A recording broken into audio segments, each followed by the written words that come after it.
Jumbo, welcome to another amazing episode of African Trailblazers, where we talk or where we highlight Africans who are doing amazing work on the continent.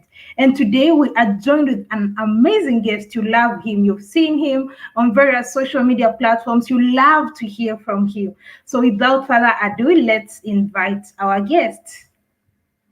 Yeah, Hello, yeah, hello. how Yeah, are thank you? you so much. Yeah, thank you so much for having me here.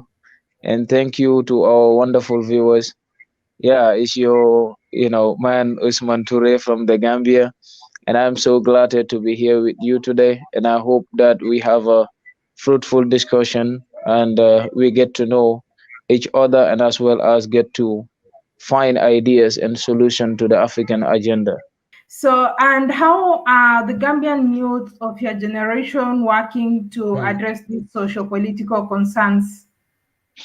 Yeah, in the Gambia, like it is promising. It is promising in a sense that we have seen of recent that youths have started taking responsibility, and that includes understanding their role as a people. We must know that the old systems that we have in Africa is that in most cases it is just the colonial trend whereby a group of individuals act like a mafia group, taking control of everything that is existing in the country. And that is what we need to get rid of. And now we've seen Gambian youths going into a high level of education. We've seen people building networks. We've seen Mhm. also Gambian youths with entrepreneurship ideas, coming up with startup, venturing into agriculture, venturing in many different space just to make sure that they can at least earn something for themselves. And also we have individuals, very young in fact people, coming up with foundation of skill centers, training very young children on IT, training very young people on innovation, training them on technology, just to understand that that is the future. And in most cases that is what we used to lack for far too long. There were times that if you walk into the streets of Gambia and then you meet people just sitting at the ghettos like that, you ask them, what do you want? I want to go to Babylon. What do you want? I want to go to America. These were the only questions that you hear from them. But now that narratives have changed. We have seen so many group of individuals today coming up with solution to our own problems, developing innovative ideas, developing, venturing even into politics. Like we have a very young youth in the Gambia's parliament, and that is for the first time. And that is the kind of that tells us something, that there are people that are ready to do something, and there are people that are ready to set the standard. And I'm sure that if African youths are united, I'm sure that if African youths are well equipped with knowledge, skills, and the needed experience that they need, the African civilization, the African culture will no longer be tabbed with the issue of brain drain, but yet we can live and survive in the African continent, build up network, build up startups to realize that the development of the continent has to be within us. Okay. You mentioned about in the previous part whereby the youths were waiting to go to Europe and stuff like that. Do you think with the increasing numbers of African diaspora coming to Gambia, that could have contributed to this shift in mindset? Yeah, if you look at it, like they're playing a very good role. For instance, I have a friend. There were time that I wanted to go when I finished my high school, and then somebody said to me that was it possible for him to help me to go to the west to do my undergraduate degree. So we were just chatting. I was chatting with him. Then we start talking about the Western world and the lifestyle there. What he was saying me is no different. So at some point I said to him, let me try going to the University of the Gambia first. So when I'm done with my first degree, I will be mature enough to make a decision. So uh, just like we did, and then I am sure that if many other Gambians also started to see certain individuals coaching them through this, telling them about the realities as to what is happening in the Western world, it is going to bring about a lot of change. And I'm sure that people coming from the diaspora are one of it, because we've seen people coming from the diaspora come to the Gambia and invest, come to the Gambia and do something extremely well. The likes of Juliet today, we need them in every African country. We need people like Juliet everywhere in Africa, because what she did, is amazing. Leaving London, coming to the Gambia, invest, came to the Gambia, built her house, stay with her family, living a life that she could not have before. And that is what we need. Those are some of the areas that we need to think in, and those are some of the areas that we need to focus in. So I am definitely sure that with the comment of our brothers and sisters in the diaspora, they can do a lot. I spoke with a Gambian brother, for instance, just recently. So he told me that for 14 years he have not been in the Gambia, and he was living in the Western world. He said to me, the efforts that I have did, the struggle that I have went through, if I had done this in the Gambia, by now I'm a multimillionaire. And that is the reality.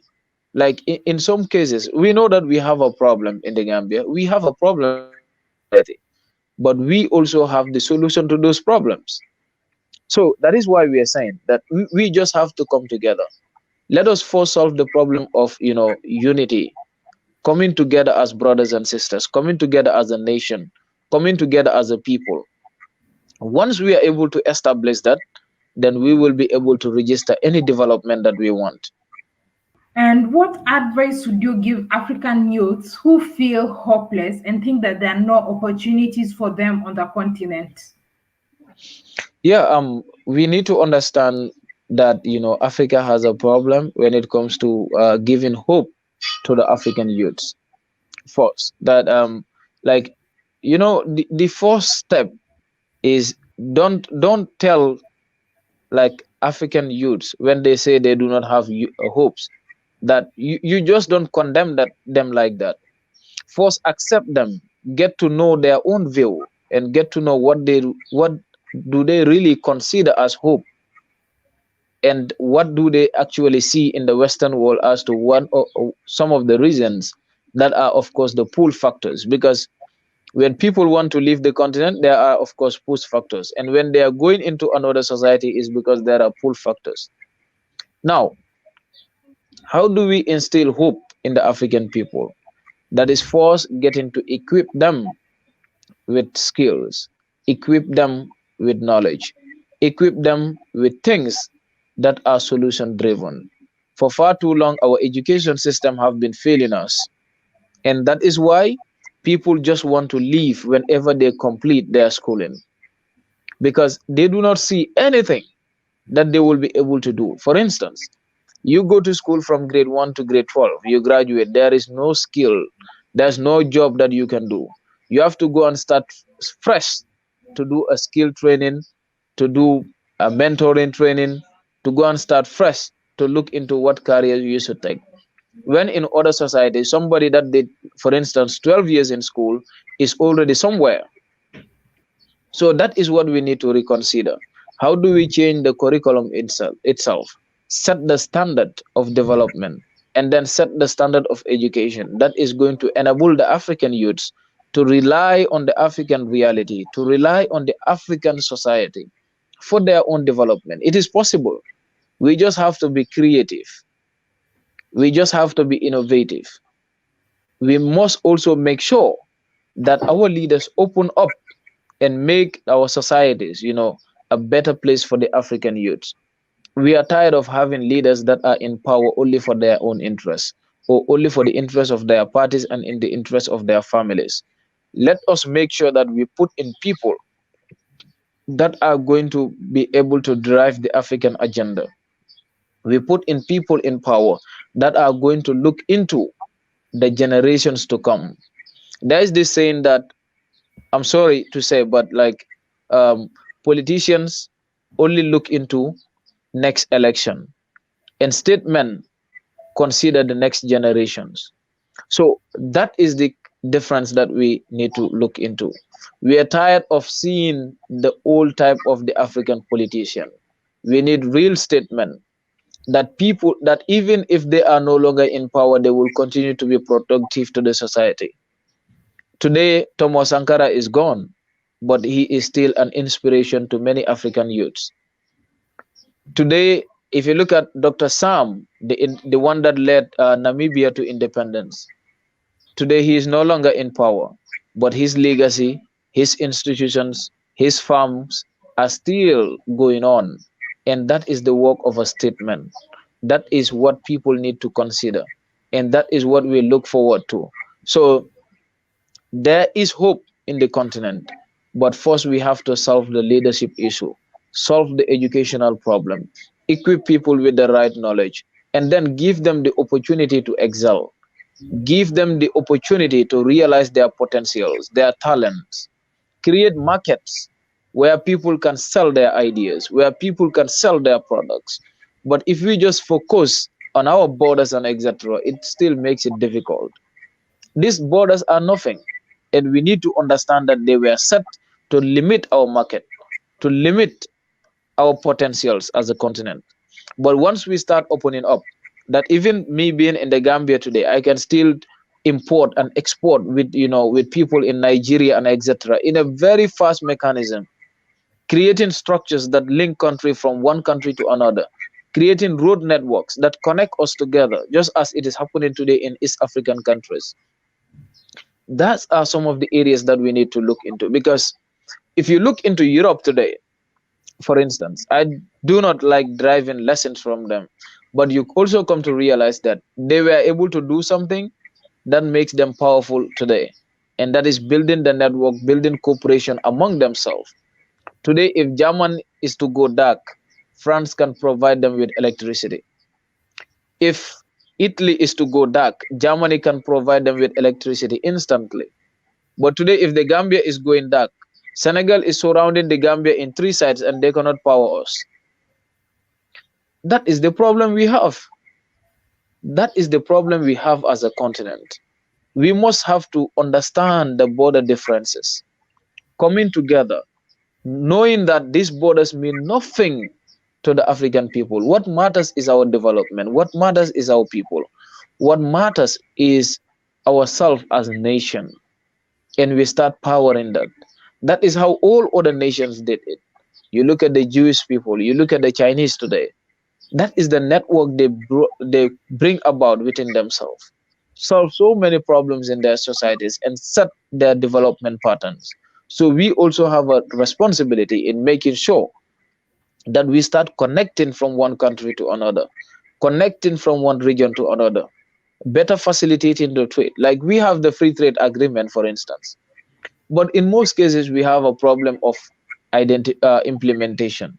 For instance, if you come to the ECOWAS region, we have this ECOWAS passport and etc. Sometimes you will even have your ECOWAS passport. You move into another ECOWAS country, they will still charge you. Wow. Realizing that you are having a passport, they will still tell you that it doesn't matter whether you have it or not.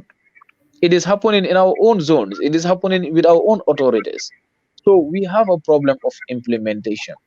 We need to look into that, understanding that we live as a people, we recognize each other as brothers and sisters, opening up doors, opening up markets to promote trades and etc.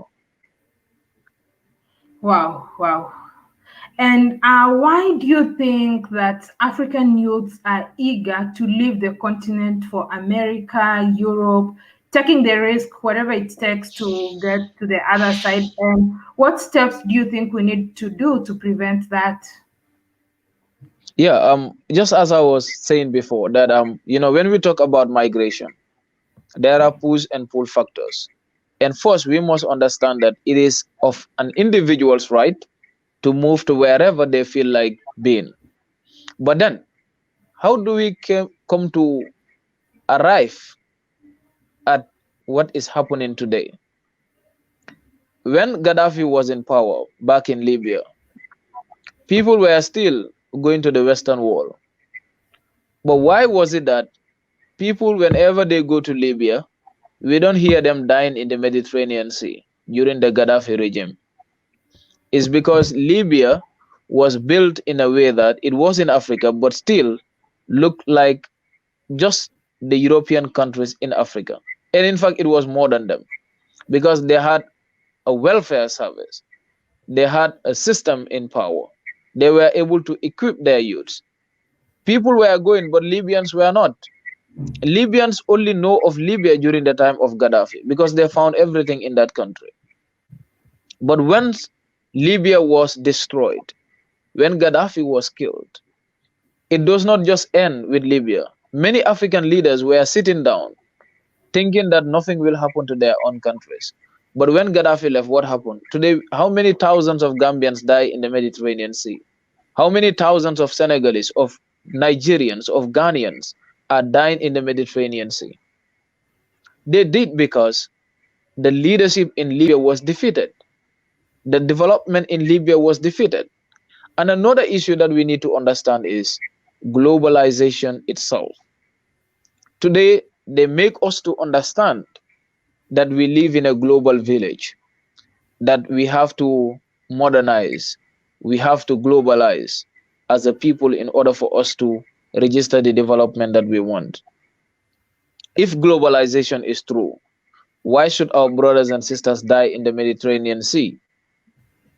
If globalization is true, why should our brothers and sisters die in refugee camps? If globalization is true, why should our brothers and sisters still be in detention centers in the West? If globalization is true, why is it difficult for them to give people visas within their own embassies? How comes that European countries, American countries, Asian countries are able to build embassies in each and every African country, and yet finding it difficult to give people papers to go into their own countries? And again, I do not believe in this ideology of globalization in general, because I know what it leads to.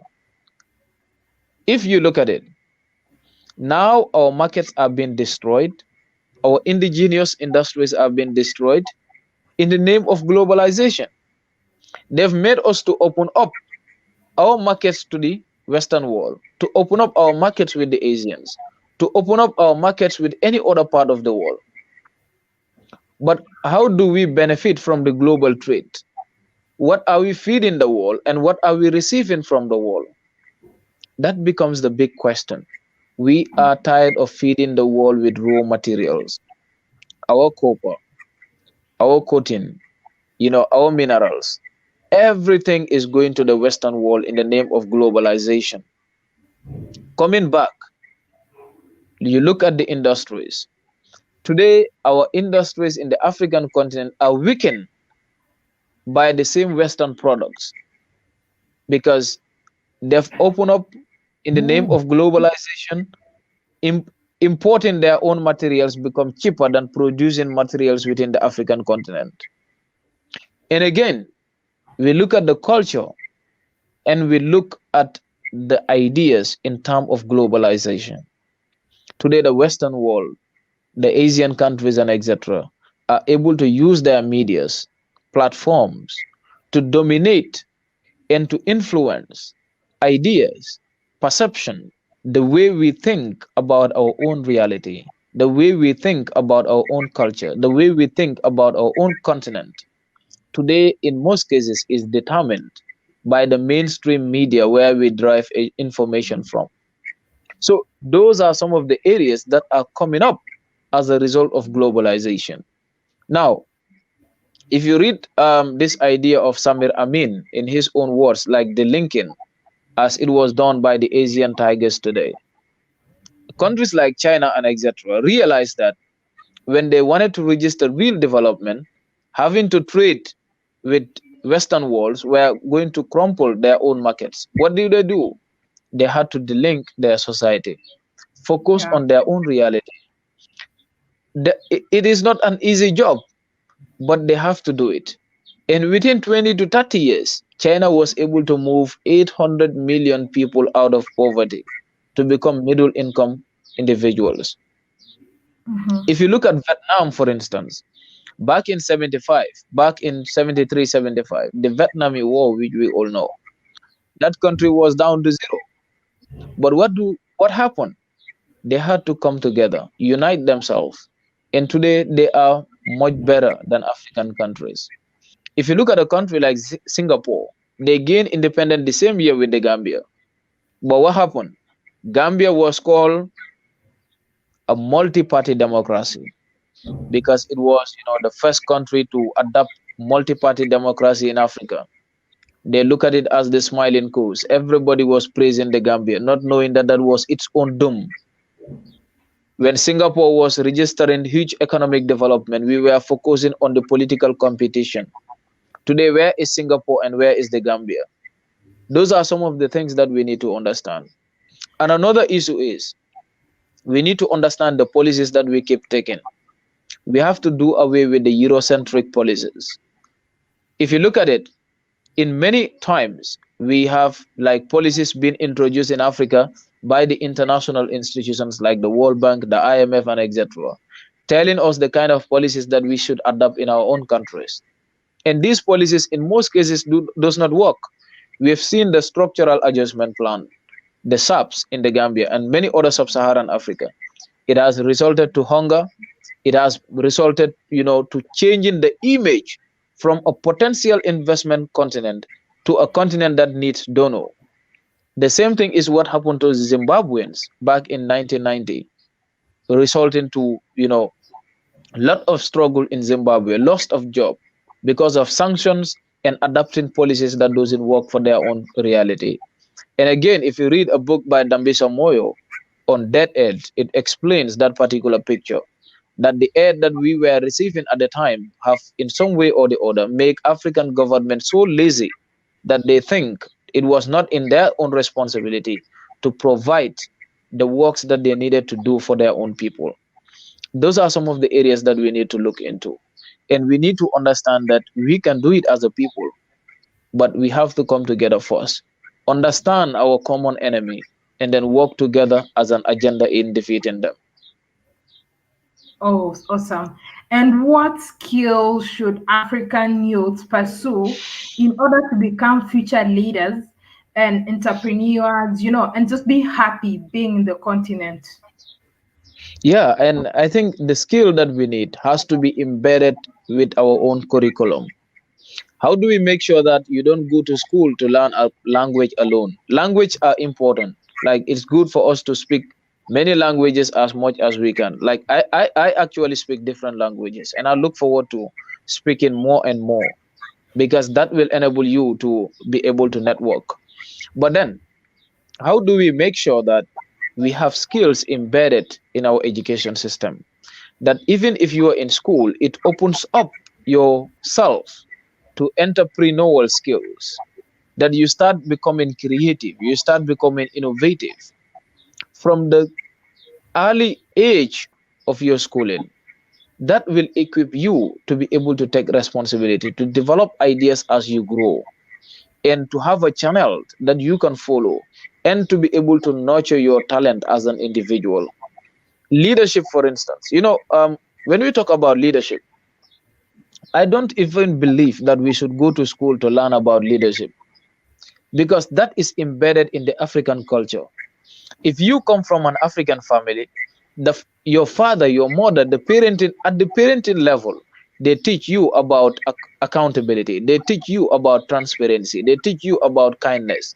They teach you knowledge. And these are the very important principles of good leadership. So that is already in the African culture, but we do not have time to focus on it. So revisiting our civilization, revisiting our culture, revisiting our history will equip us more on leadership, and also it prepares us on our political space. And again, let us look into agriculture, because that is a huge chunk of our development. Everything has to start from it. If the education system is strong, but how do we make sure that we produce education that is able to transform our agricultural sector? Farmers around Africa are the poorest people, and that is wrong. Farmers should be the richest people. So how do we make sure that we equip them through commercial farming, through innovative ideas and etc., to help them grow? I have a brother who is at the moment in Uganda. He is originally he came from the United States and went to Uganda. Neil Kelly went to Uganda as an IT expert. Today he is able to develop lot of skills, lot of innovative materials, helping very young people grow developing apps that even help farmers to be able to predict rainfall. So those are the kind of innovative ideas that we want to see. And people like that needs to be celebrated, and we need more of him. I told him, we speak on the phone, and I said to him, Neil, we need you in every African country. And that is why, again, we are calling on our brothers and sisters in the diaspora. If you have these skills, you have these ideas, you believe you can change our society, come back, work with us. Let us have a cooperation. Let us try to see that we improve people in skills and technology and give them the right knowledge. That is, our education system, our schools, our institutions has to be solution centered. Area Places that produces ideas, that produces people to be innovative, people to be creative, to make sure that we can drive the African agenda forward.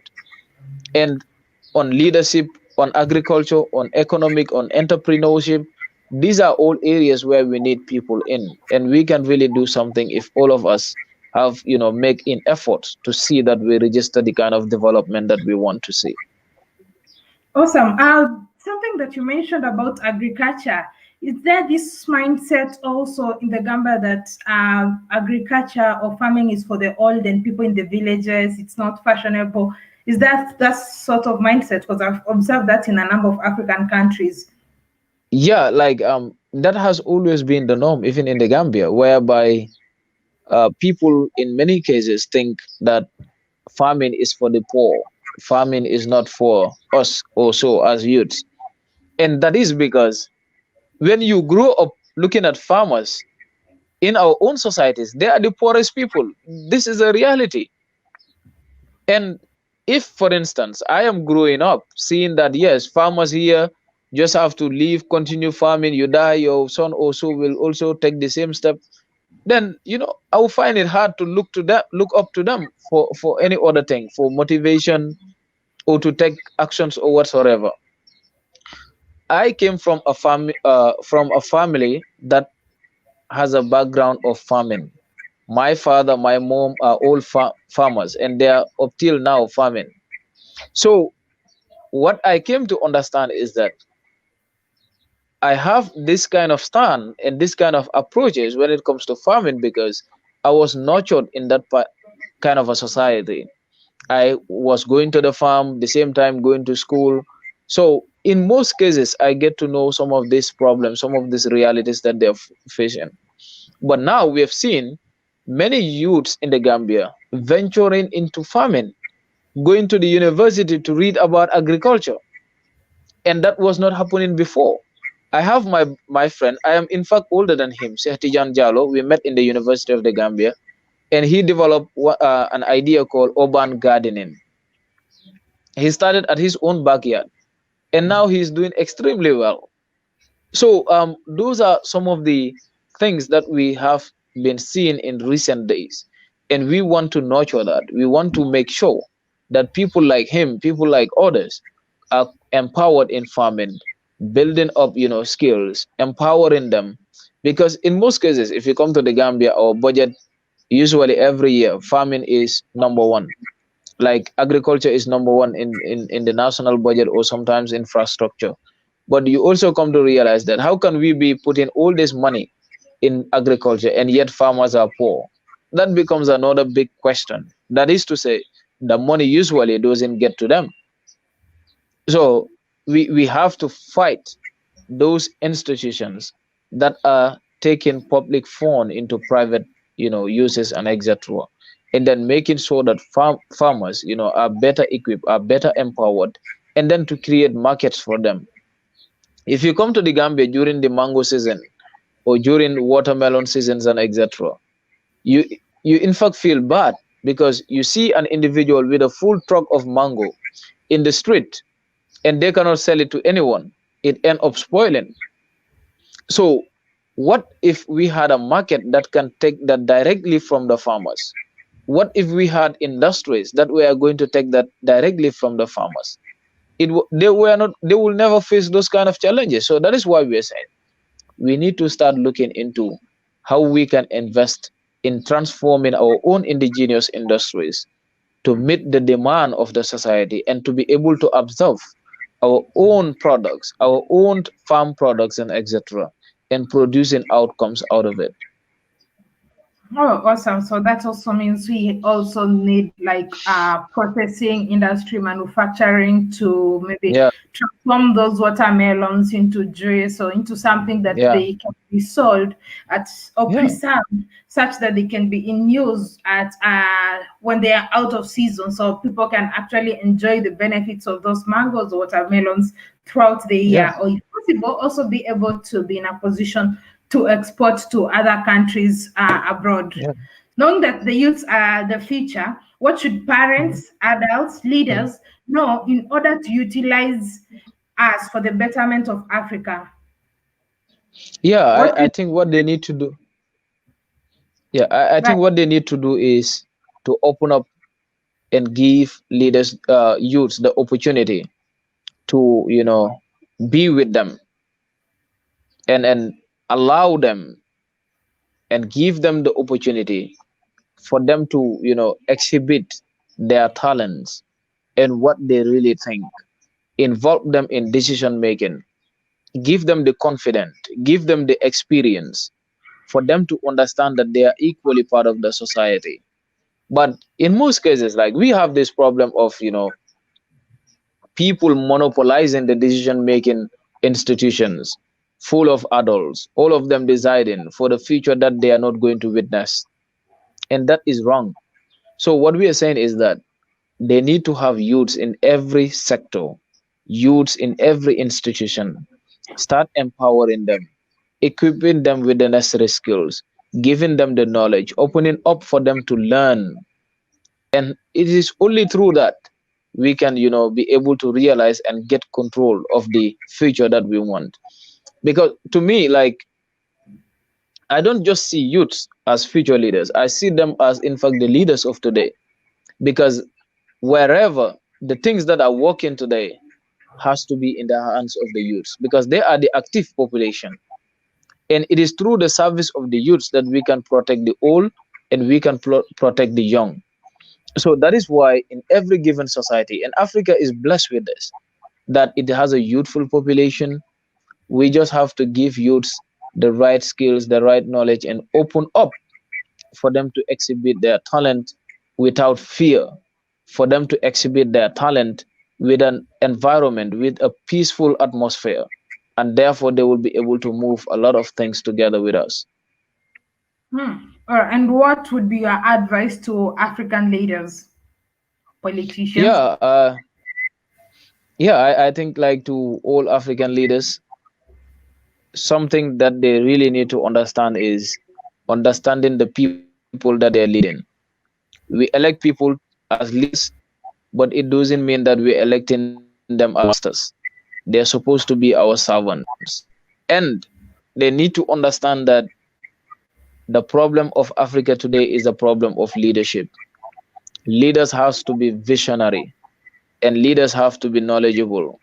Leaders has to be able to network, and they also have to have the opportunity, the ability to accept criticisms and open up to learn from the people that they're leading. Those are some of the areas. Today, you sit down and then you say your own ideas about how leadership are folding in Africa. Some of them see you as an enemy. You're not the enemy. You're just trying to see and say the way that things should work. And they need to understand that they need to accommodate people. And they also need to understand that for them to lead this continent, self-esteem, dignity, and respect has to start from them. They have to respect the people of Africa. They have to have a recognition of the people of Africa, see them first than any other race. And once they do so, then nobody will be able to belittle Africans wherever they are. Today, we applaud the like of Paul Kagame because of his respect, because of his dignity, because of his leadership style, and the way he see his own people of Rwanda. He was bold enough to send people outside of Rwanda and told them categorically clear that you cannot depend on us for survival at the same time disrespecting us. And those are the kind of leaders that we want to see. We want to see more of Kagame, more of Thomas Sankara, more of Nkrumah in every African country. It is only through that history will have them in our gadgets, and we will remember them, we will celebrate them forever. But if not, they will also pass, and we will have them, but their stories will be different. So that is what they need to consider, and they have to be accountable. They have to be responsible to their own actions. And another thing that I want to see to say is Africa today has a problem, and that is the guns. African leaders have to come together, work as brothers and sisters to solve the problem of guns in Africa. We are tired of killing ourselves. We are tired of killing our brothers and sisters. And we are not doing that in the interest of Africa. We are doing that as a result of ideologies that we observe and they don't work for us. We are doing that as a result of doctrines that we think are right and they are not. We are tired of dying. We are tired of killing one another. And African leaders have a big role to play. Let them start helping societies in order to better solve those problems.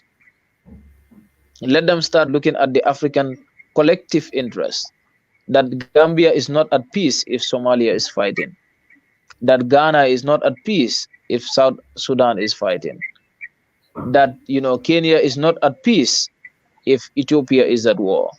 Those are some of the things that we need to consider, and we need to do something in making sure that we solve all these problems. Start recognizing people as a nation, people as Africans, and not of their tribes, not of their religion, and not of their countries or nationality. What matters is Africa. What matters is the people of the African continent, and we solve that as a people. Oh, awesome, awesome. So do you aspire to be a politician, some leadership positions? Because I've seen from a lot of videos on online. People are like, "Oh, this guy could be the next president of the Gambia." Has that thought ever crossed your mind that you can be a president of the Gambia, maybe? No, no, not right now. Like I do not have the thought as we speak. I believe that I'm somebody that love the classroom a lot. I believe that I'm somebody that has a lot of things to do in academic. I believe that I should be remembered differently. We all have ways in which we should be remembered.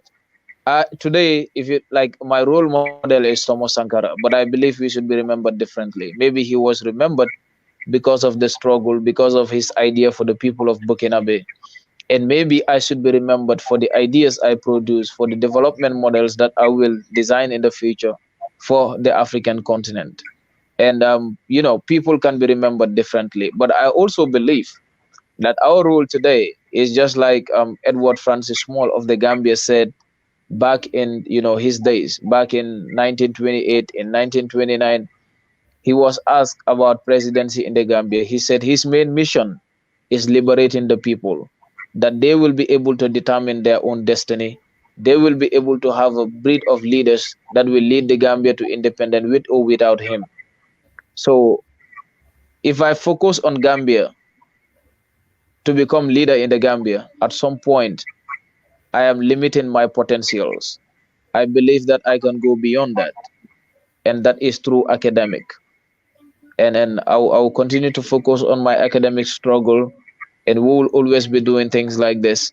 We will innovate, we will build institutions, we will come with actions, and we will see the African continent progressing in the way that we all want and in the way that we all desire. All right, all right. And so, Yeah. lastly, where do you see Africa in the next 10 years? And maybe, like, what is your vision, future, whether you'll be there or not? What is your Yeah. vision for Africa? So, you can start with 10 years. Yeah. I want to see that we just have few regulations to do, we just have few reforms to do. And once we are done with those reforms as a continent, once we are able to implement the free trade agreement, in Africa.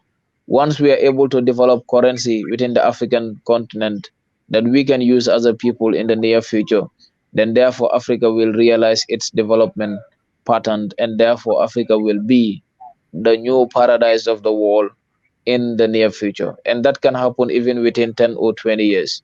If you look Mhm. at Rwanda just go back in Rwandan history 20 years ago, they were never like this. The development that we are celebrating today in Rwanda happened within the past 20 years. So we are now living in a world of technology. We just need good ideas, good innovative, good development model that matches with our own realities, and therefore our development and transformation will be faster than any other one in the world. So in the next 10 years, Africa can really do something. It is about taking a stand. It is about taking an approach that is going to be in line with the African reality and how best we can promote the development that we all want. All right. Thank you so much, Yeah, Osman, for your time and contribution. I really yeah, appreciate it. yeah. Thank you so And much, I love African Tigress. keep up with the amazing work you're doing. I mean, like Yeah, the moment the whole world is proud of you. A lot of people are so proud of you for the work that you're doing. Even, like just enlightening people, bringing up these issues, just trying to even like trigger people to think differently. That is also very important because the first way or the first step that we have to change the people is through the mindset. Once people are exactly. able to see things in a different perspective, then slowly we can be making change and progress towards the development of the continent. Hmm. Yeah, sure, sure, sure. Thank you so much for having me. Yeah, All I right. really appreciate this interview, and thank you to your viewers as well, your audiences. Yeah, like that is it, and the struggle continue. Hold on, before you go, a lot of people were, I did share a video about you, and a lot of people were interested in knowing, like, how can they be able to contact you? Do you have a YouTube channel? How, like, which platforms can people be able to find you? Yeah, right now I do not have a YouTube channel. I'm working on it. Yeah, I'm working on social media platforms, but I am available on Instagram, Usman Ture 19, and they can always link me through Instagram and also on Facebook. But I was using like I'm using a private account, and at the moment I have more than 5,000 friends. Like I'm not able to accept friend requests, but they can link me on Instagram, and we'll always be able to interact with each other there. And maybe very All soon I'll be launching my social media platforms, and there we'll have, yeah, a lot of things together. right, that's awesome. I'm going to share the link to your Yeah, Instagram account for yeah, those ones who are yeah, yeah, to contact you. All right, thank you so much and have a lovely time. yeah, yeah. Okay. Thank you so much for watching that episode of the African Trailblazers. I would love to know your thoughts and opinion. What do you think about this episode? Don't forget to like, share, subscribe so we can reach as many people so that we can awaken as many brothers and sisters on the continent. So until next time, Kwaheri.